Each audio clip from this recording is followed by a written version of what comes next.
Hey, everybody. Welcome to Education Smeducation. Lucky number 14. A lot of people think 13's a lucky number or an unlucky number. Not me.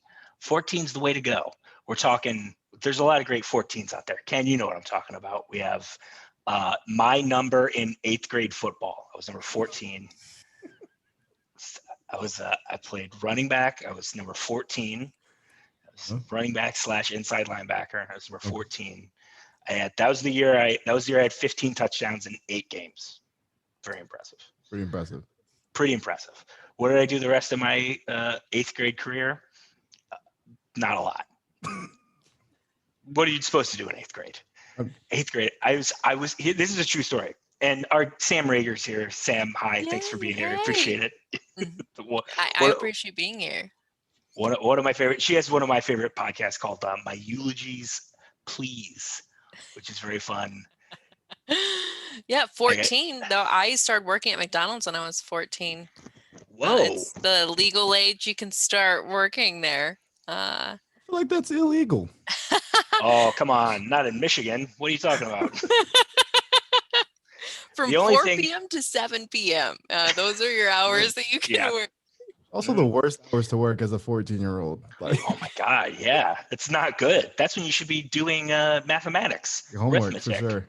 Yeah, reading, writing, arithmetic, the 3 R's. That's the stuff McDonald's doesn't want you to know. That will keep you out of McDonald's. That's Wendy's material, reading and writing. Go work for that red-haired broad if you want to read and write. We have a red-haired fella, but they got the anyway. Did you just say facts? No, we got the axe. It's gone. Got the axe. Oh, I see, Ken. Well, this is our first tri-coastal episode because I'm in Florida, Atlantic Ocean coast. Yeah. Ken's in Chicago, Lake Michigan coast. Mm-hmm. Sam, the west side or the east side of Michigan. You're probably near a lake. It's probably something close, a river, tributary. It's the other side of Lake Michigan, so it's like 2 coasts. No. That would be the west part of Michigan, which we don't. We love those people. They're nice people in Grand Rapids, but that's I don't know. Betsy DeVos is from Grand Rapids. I was about to say we don't. There's a lot of DeVosian folks on the west side of the state, and I don't know if as a education / comedy podcast, I think we have to make a statement.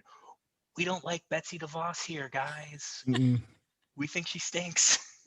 I think she has the potential to be a great person, though. What do you mean? I'm just devil's advocate.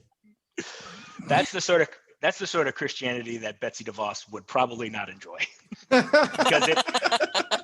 because it's Christianity. So our first tri-coastal episode, 14 was when I started working at Big Boy. No, I was 15, but around the same time I started working at a Big Boy in Ann Arbor, Michigan, corner of Plymouth and US 23. Not there anymore. I think we've talked about it almost every episode. Suspenders? No, that's a great question. No one's asked that yet. I didn't. I did. There was an incident there where I believe they were either German or Swedish, some blonde European tourists wanted to take my picture in front of the Big Boy in front of the restaurant because they thought I looked like the Big Boy. And they thought it was a situation where I was I was a famous hamburger holder, I guess. I don't know. And so they wanted to get and I took it, and they had a nice rest of their trip, probably. I don't know. That's a real thing that happened. I wonder if they were like, the mascot is here. This is... Yeah, it's like going to McDonald's and seeing a clown. Yeah. You're like, Yeah. It's like, why isn't there a line? This is amazing. This is the best. He's here and there's no line. What? This is the greatest day of our tiny German lives. Amazing. That probably made them so much happier than Frankenmuth. I love watching German tourists go to Frankenmuth. And Ken, have you heard of Frankenmuth before? I have not. That sounds interesting. I don't It's want a to say. city in Michigan that's designed to look like a German village, but it's like the worst stereotype that you can, like, cartoonish Yeah. level of German culture, and watching German tourists come and just like angrily point at things that that they Yeah. really missed the nail on. It's very like there's cuckoo clocks and there's a lot of lederhosen going on. The and people from real Germany are just like, what? I don't. What is this? This is not. Oh, come on, man. I know we're not the best country, but jeez, what you doing? But their big thing is they have a Christmas. It's just so weird that like explaining Midwestern things to people from not the Midwest. Ken's from the Pacific Northwest, but explaining Midwestern nonsense like this is one of my favorite things in the world. One of my really good friends, Aaron Kirby, who's also from Seattle, we were in Milwaukee once to go see wrestling, and there's a bar there where they have Hammerschlagen, where you hit it's a game where you get drunk and you hit a railroad spike into a stump with a hammer. And Aaron like asked this other random dude there. He's like, "What's this game called?" And then this like giant Milwaukee guy just goes, "You mean nail hammer? Yeah, it's nail hammer." It's like, oh, this is embarrassing for my culture. But the big thing at Frankenmuth is you can get a fried chicken dinner. All white people. That's not, It's the driest chicken it's you really bad chicken. ever I was gonna taste. say Really probably bad. really well seasoned. Like Yeah. It's dry. It's very bland. You have to put mayonnaise on it. It's bad fried chicken. But the second thing they do is like this Christmas warehouse. Like, how would you describe it, Sam? Zenders, and it has every ornament that you can think of, and that's like all it is Christmas ornaments, but like put together like 6 Sam Club warehouses, and that's Yeah. like the size of this place. oh And crap. people come from far and wide to get one bulb. It's They amazing. have billboards in Florida for this place. No way. Mhm. Yeah, That's where we're tourists. from. Yeah. That's our home. Now that's like an hour and a half from we're from Metro Detroit. But Sam's still Metro Detroit. Where'd you grow up? I don't know that about you. I grew up about 25 minutes north of Frankenmuth. Okay. Bay County, I guess. I've moved all over Bay County Okay. when I was growing up. So didn't spend too much time in any one city in that county.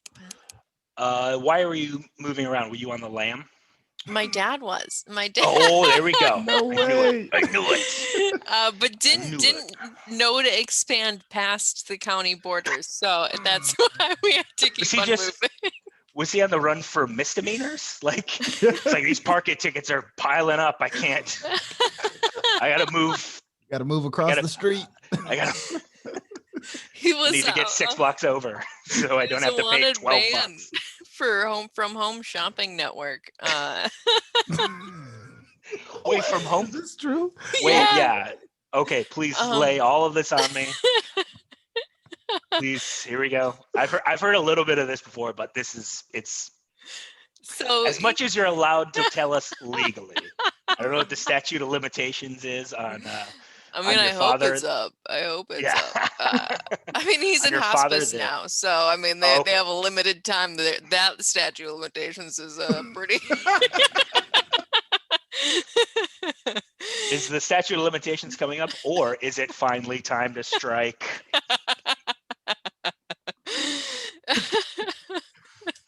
He used my credit and he used my mom's credit. I didn't realize he used my credit until I was like 17, 18, and about to go to college and applying for stuff. But we were super poor, and so he said that he's like, oh, I'm just trying to buy stuff to resell it so we can survive, because both he and my mom were like on disability. And with their incomes combined, we were only making $6,000 for a family of 4. a year. So Now I'm not an economist. That doesn't seem like it's enough. I think that's a little low. no, we were not Scrooge McDuck in it, but I I think he That's could what. have. That's when you're rich, but you refuse to wear pants. That's Scrooge McDuck in it. We were just like swimming before they switched to bridge cards in like the colorful cash ones. Yeah.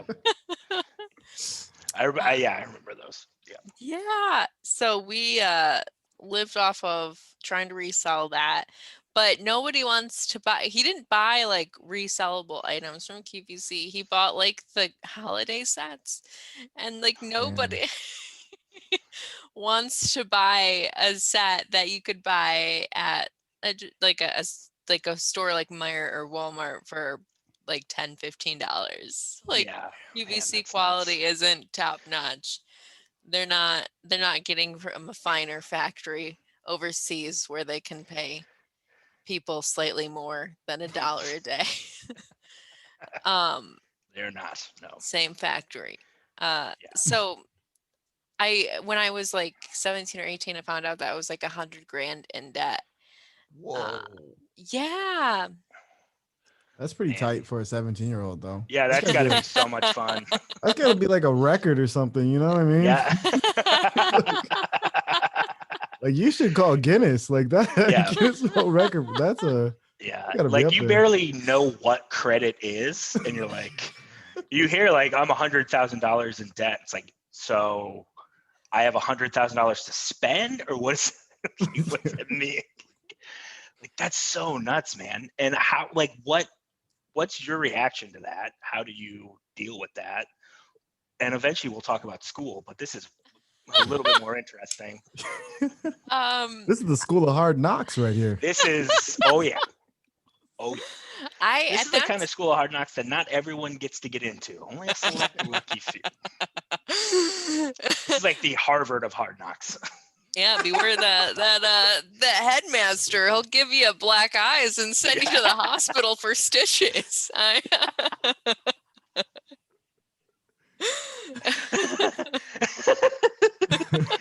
Of course. You don't usually get stitches with a black eye, but you got to go because you got to get that debt up. You got to get your numbers up. My dad was a talented man. He was like, okay. You don't think you can normally get these two together, but look, I call that combo not cutting nails for a bit, okay? Yeah. I love it. Man. Oh, it's fantastic. No, it's gonna be very tangential, but it will like loop back together. In For sure. November, I started going through the process to like donate a kidney to a friend. And the part of the process was explaining the family background, and like my dad was a very heavy set man and eventually became completely bedridden because of it. When I was like 16 or 17 as well as when he became fully bedridden.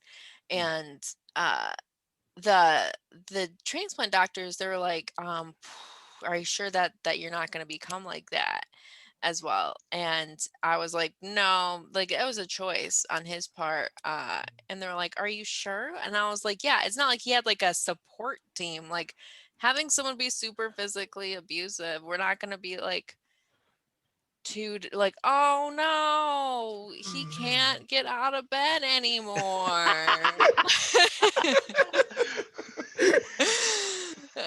We should help him. Maybe. The family's like, this is the worst thing that's ever happened.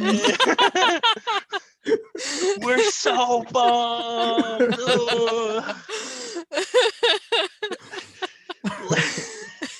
Yeah, it's not like I never want to feel like this ever again. Yay!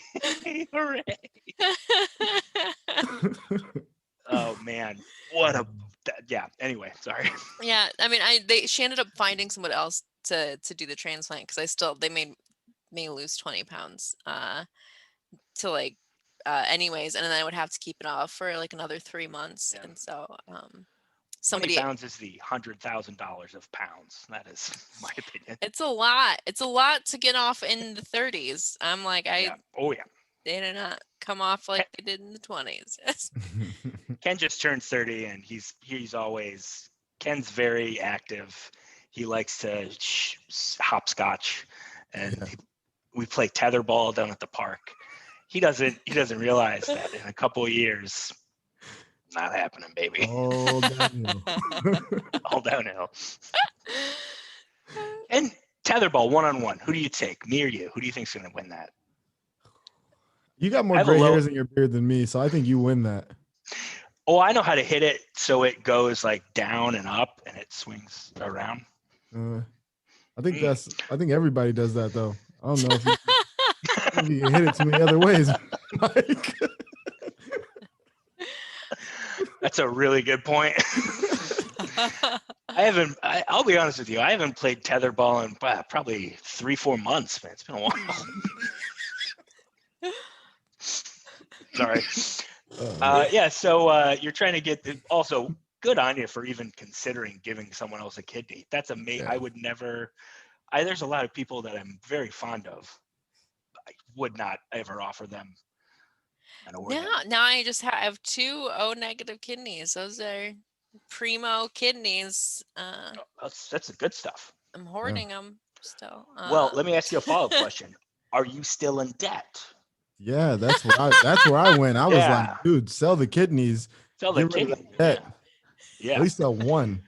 Ken's a whiz with computers. He can get you on a Silk Road like that. He knows. Yeah, it's hilarious. During the transplant team meeting, like they'll try to surprise you with that question every so often. Like, are you getting money for this? And then like out of nowhere, they'll change the subject. And then 20 minutes later, are you sure you're not getting paid? And then So how long have you guys known each other? You're like 5 years. Are you getting money? What? No. What? So how much debt do you have? Yeah. That's like there's a like when you marry someone who's from a different country and they do like these interviews to see if it's a green card marriage, and but it's like the same thing where they're just like, so this is your apartment, do you guys really love each other? Like that, bro. So where are the silverware? Yeah. So you're both gainfully employed. That's very good. You love each other. It's like she's just tan. This isn't anything off the books. Anyway, go on. Sorry. No, you were good. So yeah, that's that would be a super tight way. I'm still in debt, mostly student loan debt, but have you tried getting rid of the student debt, like with the debt that your dad did? Can you just be like, hey, I didn't go to school, my dad did that too? Yeah. Henry who took those classes. It was Henry, not me. I don't know if your dad's name's Henry. That seems like a dad name. It is. He has relatives named Henry. I'm so tempted, but I don't think he'd take that fall for me. Well, I mean, he can't fall anywhere. He can't get out of bed. Very true. He just sorry, really sorry. I don't know if we're allowed to make those jokes. I mean, I've known you for years, Sam. I just start crying, like. Yeah. Oh. You monster. But he's when you're trying to be better now. He's a really big fan of Hallmark movies now, and so he's trying to like reverse, like trying to build memories in there. Like, hey, remember when we did that? I was like, no, that was the 2017 special with Candace Cameron. Yeah. No, I saw that one. I definitely saw that one. He's trying. I feel bad, but he's trying to make amends. The Grim Reaper will do that to you sometimes. Oh yeah. That was me and my dad had a pretty good relationship, a pretty solid relationship. But there is like when you start seeing the clock kind of wind down, you do get these things where you're like, oh, we need to talk about this, we need to talk about that, we need to talk about the other thing. And it's a really weird version of urgency that like most things, you live your whole life with someone and knowing someone, and I think that is your actual relationship.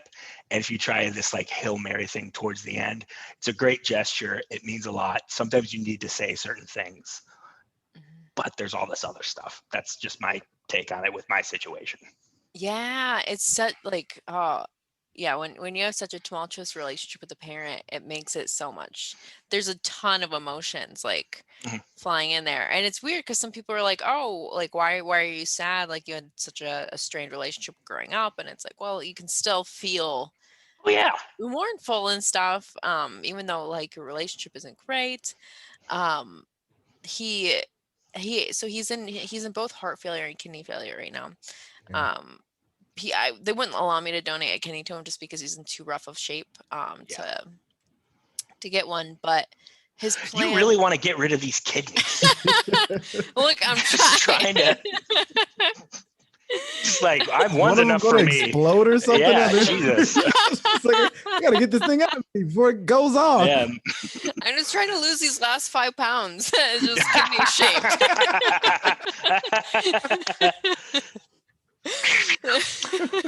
That's a home run. Like your one kidney's pristine, your other one has like a trash bag instead of a window, side mirror duct taped on. These kidneys are cars. Come on, what are these, hands? Who knows? His plan in February was to get a U-Haul and have me drive it because he's in Ohio right now, and they don't have the best treatment facilities down there for his situation. So he wanted me to get a U-Haul and have him in the back of this box truck and have me drive it to a hospital up here and then pull up to the emergency door and be like, we're a problem now. That's so amazing. I mean, I like this movie. That's the Hallmark movie right there. It's not that movie's called. It's not called U-Haul. It's called We Haul. I think that movie's called Daddy's Moving. Daddy's Moving. That's Daddy's. It's going to be very good. It's going to make a lot of money, and boy, oh boy, it's really going to tug at the heartstrings. We're going to get Jeff Garlin will play your father, and you will be played by Tatum Channing. It's going to be great. And it harkens it back. It all loops back around to us moving all the time growing up. Exactly. We've had Daddy's last move. Subtitle: We Haul. I got to get We Haul in there. You gotta get the We Haul. I gotta get We Haul in there. So moving around were you like in a bunch of different schools as a kid?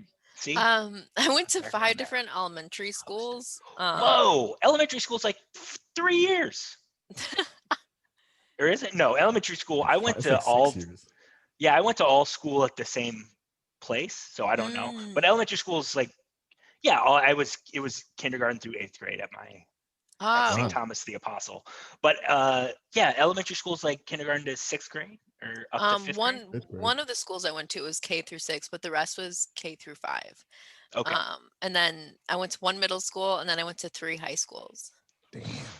Man, what's that like?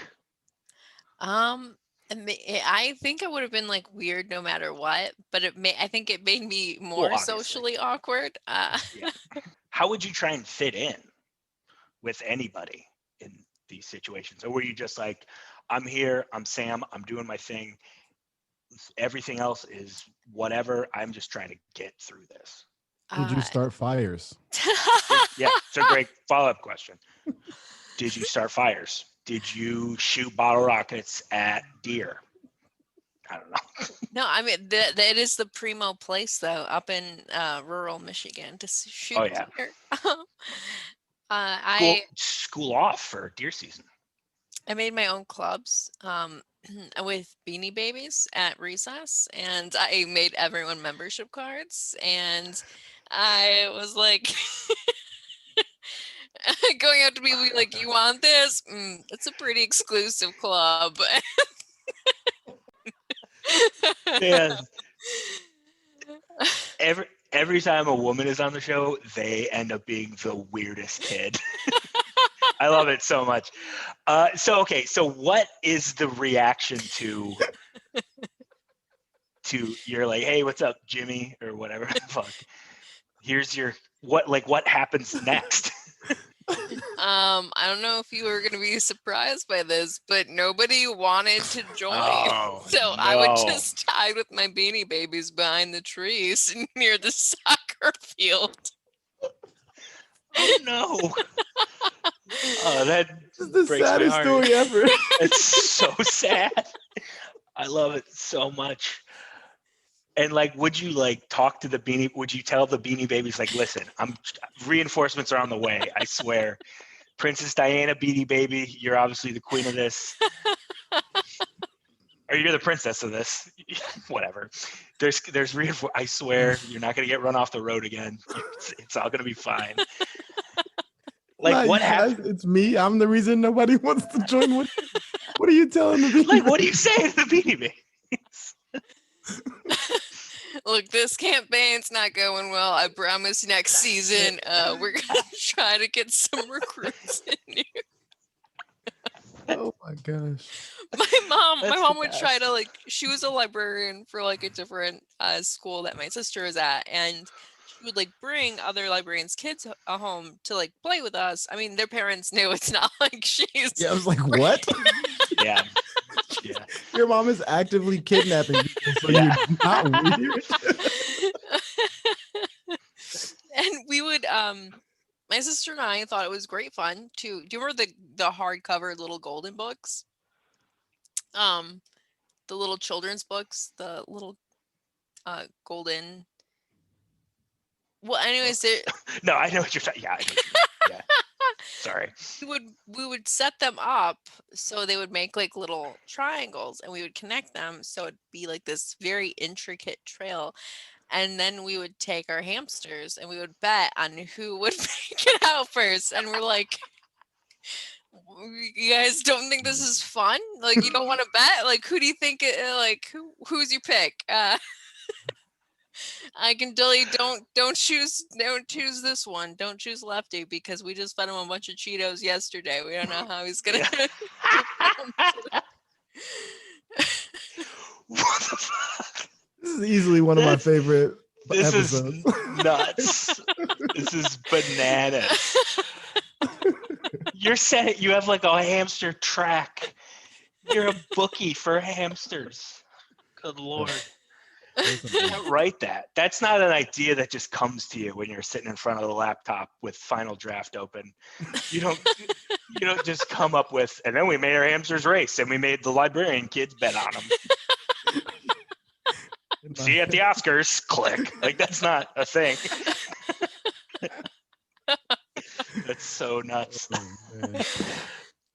Like, so what? How do those kids react to that? I mean, they still remember it now. Of course they do. They're on their less successful podcast going like, remember we went over that one fucking kid's house? They're both doctors now, and I'm like, wow, we both took very different turns in life. Yeah. Of course they are. They're veterinarians. They were scarred by your mistreatment of the domesticated rodents. Could have been. We lost so many. We lost so many athletes. It was like the 1996 Olympic bombing. It was that tragic. Horrible. They wanted Richard Jewell for the hamster thing too. It was rough. Oh, Richard Jewell could not catch a break. So you have a lot of like set up play dates like this because your mom is kind of in the community and she's just like, let's get someone over here. I can't deal with these hamsters running. It's a 26-mile hamster marathon around the living room. I couldn't watch TV.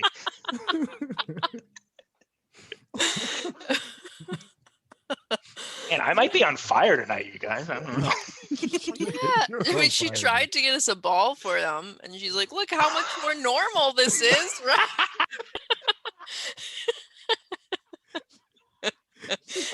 I love it. It's like, doesn't this look regular? It's like, no, it's still no. None of the hamsters aren't regular. Like this is.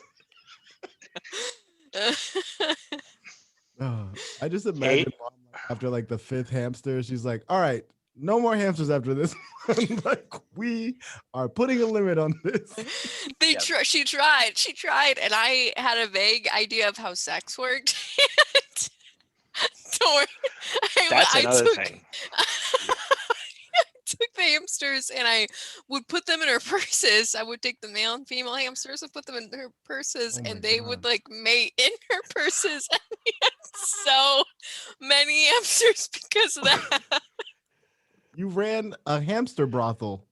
Yeah, you had On top of everything else. a Heidi Fleiss of hamsters. That's so good. It's crazy. That's so nuts. But you just knew, did you like know like, oh, these hamsters are fucking, or you're just like, if I put 2 hamsters in the purse, eventually 3 hamsters will emerge. Oh, a lot more hamsters than that emerged. And then we learned that they eat each other, like the mom hamster. I did not. That was a hard lesson to learn. You're like, you're eating the racers. Trying to win the hamster triple crown here. I can't do that. You're eating my thoroughbreds. Yeah, I mean the first. So I guess I had a more than a vague idea of how it's like, because that was at like I was like 7 or 8 when I did that. And the first time. This is gonna get real weird. Weirder. So the first time I had like cyber sex or like did weird chat room, adult chat room. I was 9 and I like participated, and then I was like, I'm done. I'm 9, and the guy was like, are you really 9? You're just saying this to get out of this. I was like, no, I'm really 9. And wow. yeah. That's wow. It's amazing that you came out of that alive. That's crazy. Yeah. Well, I mean, we didn't send pictures. We're just like talking about things. Yeah, it's still that's still pretty crazy though. Yeah. I can't remember like what we I just remember the last part where I was like, I'm actually this old. Yeah, I don't remember what we talked about or like how good my spelling or grammar was for like a 9-year-old, or like what words. That's a huge tip off. That's such a huge tip off when you're trying to. It's like, this is. You shouldn't say sippy cup in this situation. That's no good. Anyway, this is a topic that we should get off.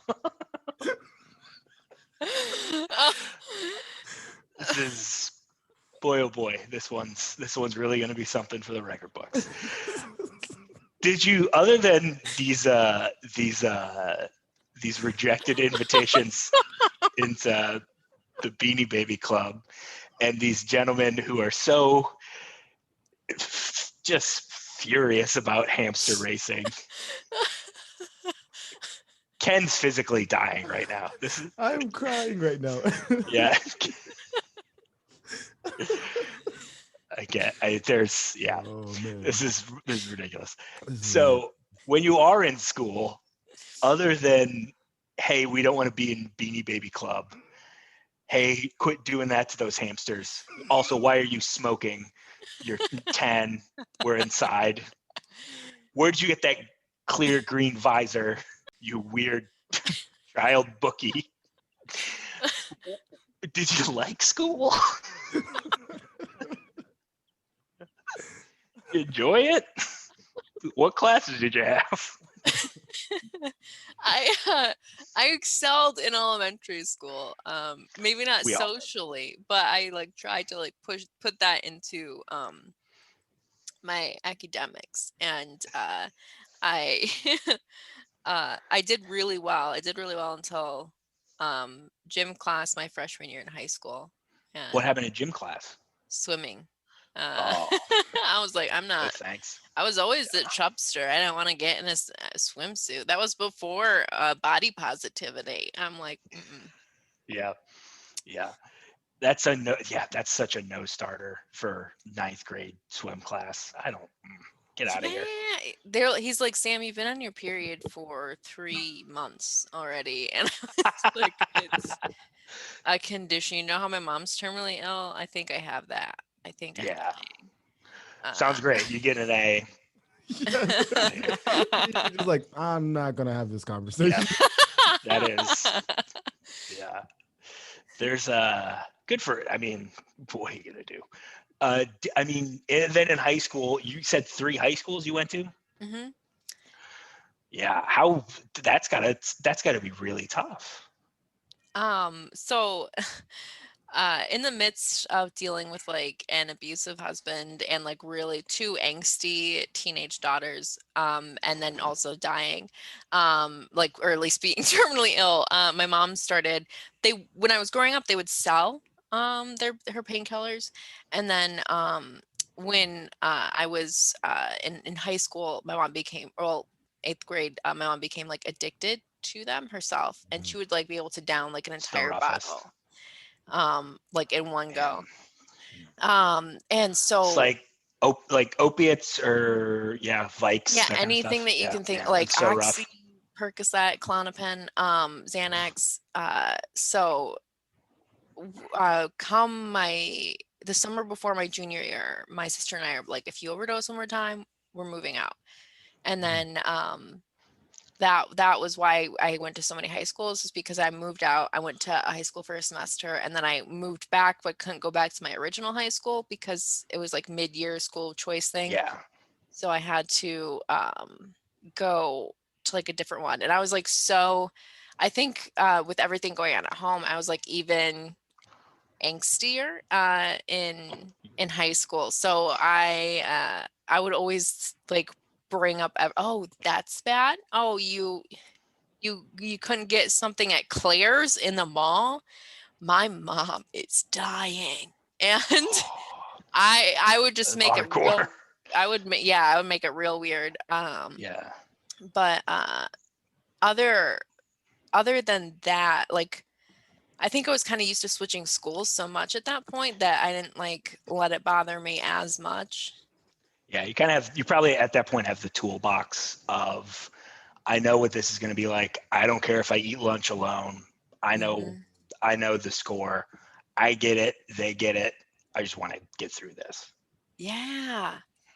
hmm I was so envious though of people who got to join clubs and stuff. So my senior year, I joined like a bunch of extracurriculars, and one was like called Natural Helpers, and it's like peer mentoring and like trying to engage and counsel each other. And Yeah. I ended up using them more than any other student.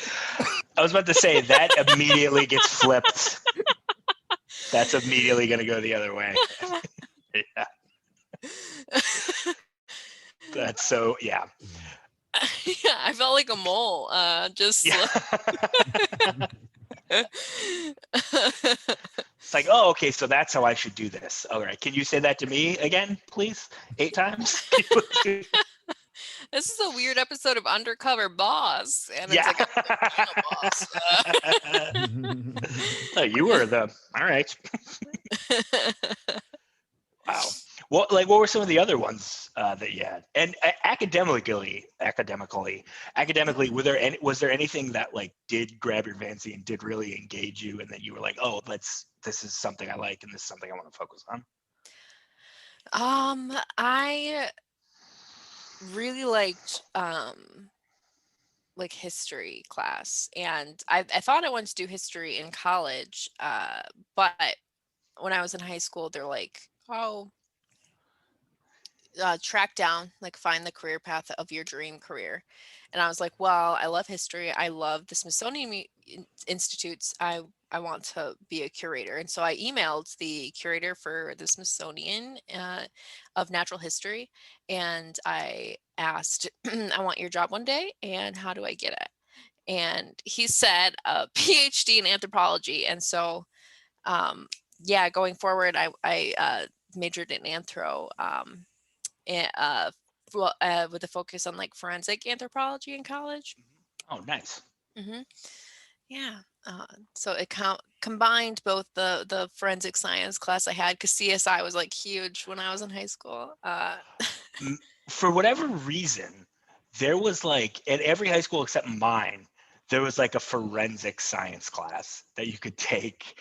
Like I've talked to so many people who are like, yeah, I had forensic science back in high school. And I was like, what? Like you had CSI class? They're like, yeah, it was like that. And I was like, what the fuck?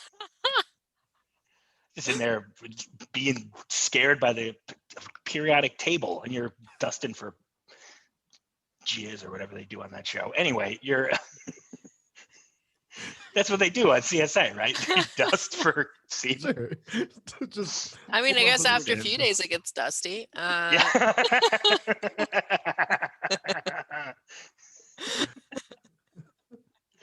Yeah. You know what? Probably done. Maybe never done. That's awesome though. And so where did you end up going to college? What was that like? How'd you like it? I spent my first semester at Loyola in Chicago. Hey. Yeah, and then my mom died that semester. Oh no. And so I Boo. Chicago, yay. Dead Yay, mom. Boo. 007, 007. She did not make it out of that final mission. That shouldn't have made me laugh that much. That's disrespectful to your mom and the art of comedy that I laughed that much. Loyola was cool though. I almost went to Loyola and then I didn't. And that's a great story. They're in the tournament. Best of luck to the Ramblers. Let me ask you this question. Have you ever seen Loyola's old mascot? No, I just have the wolf, like the Rambler Rowdies t-shirt. It's a wolf now, but before it was like a hobo. Like a He had homeless like person? like a train hobo. Like No, a Oh, man that who rides the foreshadowing, Mike. rails. Foreshadowing, right? It was a man who he had like a bindle and a hat and a shoe with a pop. They made him change it though. Anyway, political correctness. Am I right? Finally, we get to talk about what people talk about on podcasts. Political correctness is ruining comedy. Let's get it out there. I can't say words that people hate anymore. Isn't that crazy? I say these mean things and people don't like it. Why? Why can't I say them? Is it because they don't like it? Oh, okay. That's my new character, the alt-righty comedian that learns his lesson very quickly. Anyway, so you're at Loyola, you leave because the worst thing that's happened to you has happened to you, and how do you progress from there? I went to community college for a year and a half. What would you go, Washtenaw? No, Delta College. Friend of the show, Mark Roebuck, a Delta graduate. Shout out to Big Marky Mark, the Buckwagon, a good man. Yeah, my picture is on the wall. I was playing Heidi in a play. There. Wait. Heidi in Sound of Music, or what is Heidi from? Oh, like from the book Heidi, like okay. the titular play Heidi. I played. I got to play her. I was the lead. Because I looked the youngest, not because I actually had the talent. But and that's where the acting bug bit you. A community college portrayal of Heidi. No, it first bit me in first grade when they made us do that pageant where they dressed us up as Native Americans and pilgrims. that was it. We had, like, looking back now, we had to do that in first or second grade. Mm-hmm. And like looking back, I was like, oh, I really hope when I run for Senate after this podcast ends, I really hope no one finds those pictures. Yeah. So canceled. Yeah, like I Here, just man. remember like an aide, like a teacher's aide, using like lipstick to put the lines on my face, and I was like, I don't know if this is the acting bug or racism that's trying to nip at me right now. Yeah. I wish I would have had that much like knowledge at that point. I was just like, half day, this is awesome. Like, I'll the do greatest whatever. day. I'll put a It's freaking the Klansman on for a half day. It's the greatest day of my life. I get to go home at 12:30. This is the best. This is the best. So you get, and then you bounce around. You're doing stuff. What happens next? I finish up at Wayne State University. The Warriors. Yes, good job. Go Oh, yeah. Warriors. And it was really cool. I loved it. I got to be a part of the Ronald McNair scholarship program, and Oh, great. yeah, it's an amazing program. It constantly faces funding cuts every 10 years. I wish there was like a way to donate to it, but it allowed me to do research on like human growth and skeletal fusion. And then I got to go to Cleveland and actually look at bodies of skeletons of kids. And so I've handled the remains of 150 children ish. Whoa. Yeah. Cool. No, it's Pretty like cool. Yeah. What do you do? What do you study when you're looking at kid bones? So the FBI uses standards from 1922 to like help identify the remains of children. So they find a body that they don't know who it is. They're like, oh, the profile says that it is a 15-year-old, and children are actually like fusing together at a faster rate now than they were in 1922. So while they say like, oh, that's a 15-year-old, it's actually a 13-year-old. And so when they're trying to make a profile of like a missing person to try and match it to, like, it could be completely off. So Okay. yeah. So the skeletal collection in Cleveland is like the same one that they used in 1922. So it was cool to be able to do that. Yeah. I also learned that they didn't properly vent the bodies. So I'm like handling the skeletons and using my pen to write. And then like putting the pen in my mouth to like move the skeletons around. I'm like, why is this salty? And then like as soon as it hit in my mind, I'm like, oh, like human body oils. Oh. Yeah. But it turns out like that's normal in the field. Like I went to University of Florida, and their director down there had he was lifting up this cranium that still had part of the scalp attached, and he's like, look at it, like trying to make conversation about it, and then he put it back down, and he like grabbed the donut like right after, like bare hand for both, and he like bites it, and he's like, do you want one? And I was like, I'm no appetite. I think I'm fine. I think I'm okay. I ate yesterday. Yeah. Be okay. I'll survive. All right. So you eventually graduate. Throughout your schooling, is there any teacher that like really stood out to you and really kind of gave you the push to kind of go for things like this? That's something that a shy kid probably wouldn't go for, is something like that, you know? Yeah, I had 3 teachers that were amazing and like pushed me like that.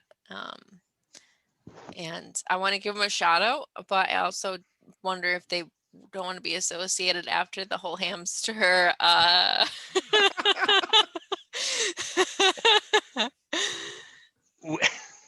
We're gonna ask you to say their names because we love a good teacher name, because they're all, and like we've had crazy. We had Mr. Fusco last week. Mr. Fusco, that's not a name anyone's making up. You know? And Fusco. In college, I had Dr. Setzer, Dr. Killian, and Dr. Chrysomalis. Rizzo Wait, Malice. Chris O'Malice. That's such a Detroit name. Everyone in Detroit either has like a name, or like Metro Detroit, either has like a name like me, like an Irish name, a regular name, or a crazy Polish name. Like there's so many Wiskoslowskis and Wisniewskanaugriuses. So many wild Polish names. Wild Polish names. How'd you start comedy then? I think I know, but please regale us. Yeah. I was going through a breakup that final year in college, and the Ronald McNair program, like it's meant to push people towards like PhD programs, and so I was just like on constantly like presenting all these conferences, just like a ton of pressure on me, and everything was like focused on academia, and I was like, I need something like for myself outside of this, and especially to help me like feel like I have more of an identity outside of my relationship kind of crumbling. And I signed up for the class at Mark Ridley's, and Of a class. There was so many, I mean, not so many, there were two, but I think Detroit has one of this like outlier thing where taking a comedy class wasn't like a look down upon thing. It was just like, yeah, that's how you start. There's a million ways to start. That's one of them. Good for you. That's cool. Yeah. Well, I think for like so many people like I came across would make fun of them, and I was like, well, I took it, and they're like, oh, well, they're not that bad. They're not. It's a they can be beneficial to some people, and Bill Bouchard is the guy who teaches the one at the Comedy Castle still, maybe. Yeah, And Bill's like took every one of my friends I started with. Bill took us on like our first gigs. Bill is one of the nicest, funniest dudes ever. Would like have comedians over to his house for barbecues. Like Bill's the greatest guy, and anyone who talks shit about his class is going to get a size 10.5 hamster kicked up their ass by me. They'll wake up in the middle of the night to get a glass of water, and there's all these little golden books set up.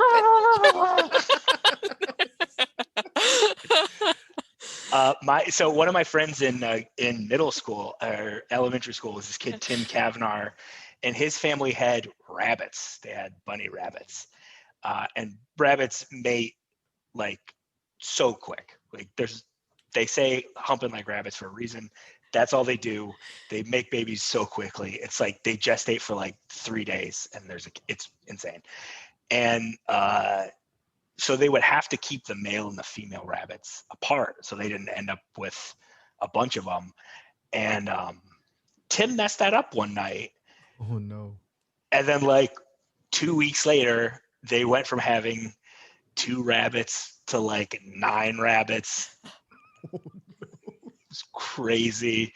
They had his mom, this is the best part. His mom brought all 9 of them to like where you picked up your kids from school and like tried to sell them to the other parents. Like this like aftermarket like pet sale in the parking lot. It's like, I cannot have these in my fucking house. We need to get rid of them. Oh, I guess it's kinder than just like leaving them there and be like, I don't know how these rabbits got here. Yeah, you can't just like get them out of here. The other thing I wanted to say at the beginning of the show, when I was in 8th grade, when I was number 14, that was also the year I quit the basketball team mid-practice. I was going to quit at the end of practice, but the coach said, do any of you guys really want to be here? And I said, I don't really want to be here. And he was like, you can go home. I was like, great. Oh, did you have to wait for your mom or your dad to pick you up? Or No, I lived in Ann Arbor, so I took the city bus home. Yeah, then I started wrestling the next week. So I knew I was going to wrestle anyway. It was just a very dramatic way to quit. It's very dramatic. did your basketball coach ever see you wrestle and then you get to whisper, "You're next"? You want some of this? No, they didn't. They didn't. No. This is a true. I would, as an 8th grader, would wrestle. School would end, and then I would go to my high school, which was Ann Arbor to Redford, which is like 35 minutes. And I, as an 8th grader, would wrestle high school. I guess that sounds impressive if you're in eighth grade and you want to make a kid feel good about himself. But now it just seems like my dad really wanted me to get my ass kicked.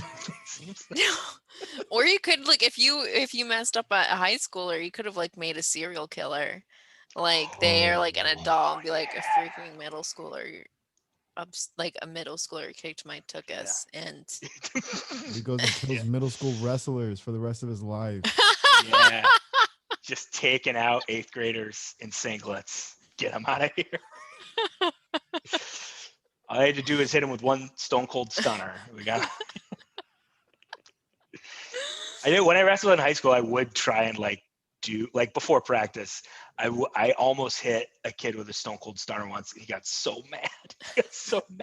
That would injure you. Who cares, Ken? We're wrestlers. We're wrestling.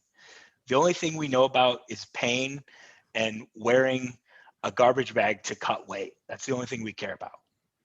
Right. Not care about breaking your teammate's neck.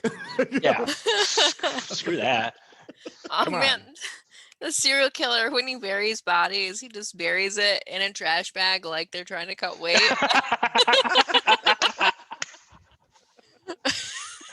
Oh my God. It's the state champ killers on the loose.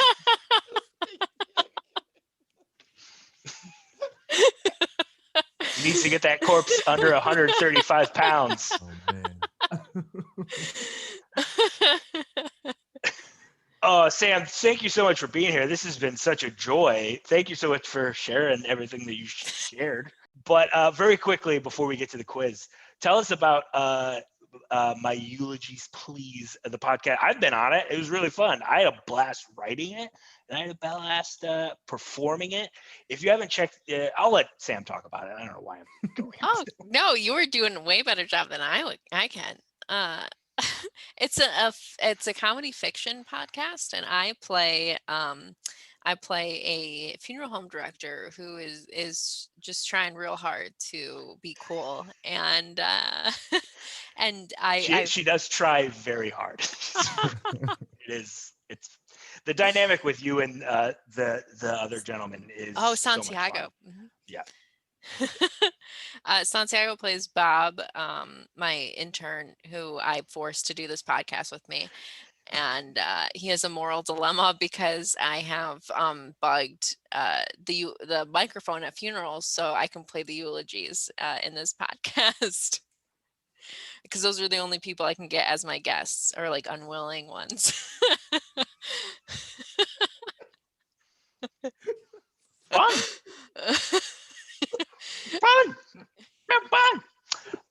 Yeah, it's just like, as an example, when I did it, it's all for like fictional fake people. Like I did one for Fred from Scooby-Doo, but it's stuff. And it was so much fun to do. And you guys just did a live one down in Indy, huh? Mm-hmm. Yep. We did a live one in Indianapolis. We are going to do one again in a couple months, when more people are vaccinated. We don't know the date yet. It could be a pop-up. We just have an amp. Hello, Indy. Hey, everybody.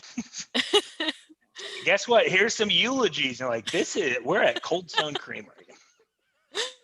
Yeah, some people walked in halfway through the show, and I'm like, they're gonna be real confused. I want to. We did a live Buddy of the Groom what this podcast was before Education Some Education with Mallory, my girlfriend. We did a live one at G-Man in Chicago, and it was just me and my girlfriend sitting on stools talking to a room full of people. And I was like, if anyone comes in, they're going to think that this is a cult. There's no other. They have to be like, oh, they're going to all drink punch in a bit. It's like a hipster death cult. That's what it is. No good. But yeah, it is a really good show. And if you like this show, you'll like that show. Awesome. Are you ready for the quiz, Samantha? Yes. I'm gonna hopefully do well on it. Tell us who you're playing for, please. I am playing for the United Community Housing Coalition. Explain a little bit of what that is. When homes are foreclosed on in Detroit, this group comes in and they make sure that the people living in them aren't kicked out, because investors will come into the land bank and they will try to buy these homes for $500 from these people and kick out the people living in them, or try to charge them crazy rent for a home that is technically theirs and has been theirs for a long time. Because Detroit has like a weird law where if you don't pay your property taxes in 3 years, they can foreclose you on your home. Mm-hmm. Yeah. Even if you own the home, which is completely outrageous. Yeah, it's absurd. It's absurd. And the tax structure in Detroit hasn't been redone in decades. And so a lot of these homes are getting taxes charged on them that is much higher than it would be if they actually reassessed the city and adjusted the taxes properly. Yeah, which they're never going to do, because why would they do that? Mm-hmm. Like there's nothing in it for them, so they won't do it. Awesome. And since you have this podcast, My Eulogies Please, this is, boy oh boy, very excited about this. I did a couple times, every once in a while. I skimp. I'll admit it. I skimp on the quizzes, guys. I'll drop the ball. I'll forget. I'll go, geography. Didn't do that today. I'm excited. We have. I'm going to read you what's on a tombstone, and then their birthday and their death day, and then the inscription they have on their tombstone, and you're going to tell me the name of that celebrity. I will be able to give you 3 choices for each of these. I like this quiz, Mike. It's a good one. I should tell you that I got it by Googling funeral quiz. That's what you're going to do. Funeral quiz. I want to see your targeted ads after that. Man, they're going to really... They are starting to... I don't know if you guys have seen these, but they are starting to like the funeral industry is starting to up their ad game in a very weird way. And it's just like, you want to have your own funeral, and it's like an old lady in a casket surrounded by like guys in football uniforms. Like it's very weird. It's very weird. I found one that led to a funeral home holding a face painting at a nursing home, and that's shit. Boy, oh boy. Yeah. Everybody wants to be on a billboard. Anyway, here we go. Here's number 1. This born February 11th, 1926, died November 28th, 2010. The inscription reads, "Let her rip." Let her rip. Is that Robert Stack? Is that Leslie Nielsen? Or is that Peter Graves? I choose A. Robert Stack. That is incorrect. But I should tell you, $5 a question, but the charity gets all the money every time, so don't worry about it. You got to start telling them at the end, so that way there's still pressure on them. Oh yeah, sorry. Listen, if you get all these wrong, the charity, we rob them. Me and Ken, we round up a posse. It's me, it's Ken, it's my Uncle Gary, it's everybody. We go into town. We're riding horses. We rob the charity. Kill everything. Anyway, all right. So that was Leslie Nielsen. Leslie Nielsen apparently loved farts, and so he put a fart joke on his tombstone. Love that. That is beautiful. 84-year-old man. That's what he did. Anyway, here we go. It's a little picture of a guy on a horse, and it looks like there's a little Western scene, and the inscription reads, "Tomorrow is the most important thing in life. Comes into us at midnight very clean. It's perfect when it arrives and it puts itself in our hands. It hopes we've learned something from yesterday." It is a lot. Is it John Wayne? Is it Roy Rogers? Or is it Tom Mix? I'm guessing Roy Rogers. I think that's a very good guess. Oh, it was John Wayne, though. I think it was John Wayne. John Wayne. Well, we knew it was going to be one of those cowboy dorks. Yeah, not John Wayne Gacy, though, right? That's a clown. Did you know a clown could get away with murder? The great John Wayne Gacy. People do love serial killers these days. Mm-hmm. Yeah. You could have switched it up. You could have put like some serial killers in there. You could have put some alive people and be like, "What? They're dead." Huh? So this is 1943 to 1971. And it is originally in, I think this is Latin, but they have a translation, "Truth to Your Own Spirit." 1943 to 1971. Is that Freddie Mercury? Is that Richie Valens? Or is that Jim Morrison? Jim Morrison. No, Richie Valens. It's Jim Morrison. You got it right. Yeah. There we go. 1 for 3 so far. Good, strong stuff. Strong. All right, and we got another one here. Okay, this is another longish one. It takes up 4 lines of text on the tombstone, which I think, even in death, bit overkill. "Good friend, for Jesus' sake forbear to dig the dust enclosed here. Blessed be the man that spares these stones, and cursed be he that moves my bones." Is that Wild Bill William Shakespeare? Is that Ben Jonson? Is that James Marlowe? James Marlowe. Okay, going Marlowe. It was William Shakespeare. William Shakespeare. All right, we got one left. This has been a fantastic quiz. You One did of my give me best. the idea to make my tombstone so thin that it looks like the margins didn't, like when you move something on a Word doc and the margins like force all the words to. Yeah. You can't do it. You just can't. All right. "Workers of all lands unite. The philosophers have only interpreted the world in various ways. The point is to change it." Is that Joseph Stalin, Vladimir Lenin, or Karl Marx? I'm going to Workers go of with the lands unite. The point is to change it. Marx. That's Karl Marx. Great job. Good work. 2 out of 5. Doesn't matter. $25 from Ed Schmed over to United Community Housing Coalition, keeping houses where they belong. Mm-hmm. Not their slogan. That was a good slogan, though. That's not bad. All right, this was so much fun. Sam, thank you so much for being with us. Is there anything else that you would like to plug in addition to my eulogies? Please. Yeah, that's the only thing I have a brewing right now with COVID. I mean, I don't have COVID, but you know what I mean. Yeah, we get it. I understand. And then me, what do we got?